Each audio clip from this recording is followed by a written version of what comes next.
Hallelujah. So on the way to funeralize him, this was in April of 2024. And we're driving to the airport. And it's about 3 a.m. and we're on the I-40 going to Raleigh. And my son Tevin called.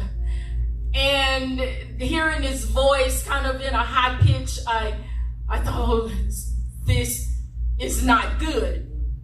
And so he began to tell us that his wife had just given birth. And so we changed our flight and rushed to Mebane, and by then they were at the regional hospital. But this is how our merciful and great God, how wonderful he is.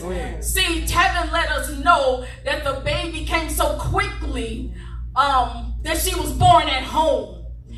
And then he said the baby's eyes were looking at him.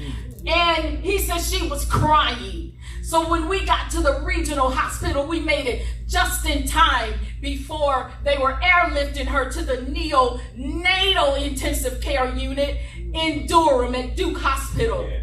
And we began to pray before they lifted her. And then we went back with Dominique and Tevin, Dominique his wife, and then her mother was there. And we began to pray. And her mother, Dominique's mother, said, too much prayer has gone forth.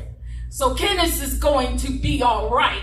And my emotions were all over the place because my heart sank because we had prayed for this baby. We, oh God, were in such awe of what God was doing, our first grand.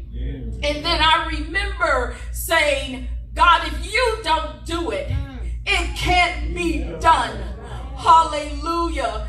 And so then we went on to Tennessee and took care of business and came back to Duke, and we prayed, laid hands on the incubator and laid hands, oh God, in the nursery there were other babies, and then praying for other babies in the entire NIC unit.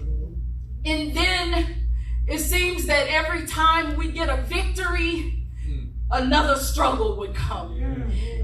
And then in May, the baby barely weighed 2 pounds, and it was on a Tuesday that we got the call that there was a hole in her heart and it wasn't responding to treatment, and it was just expanding and getting bigger. And so the pediatric surgeon said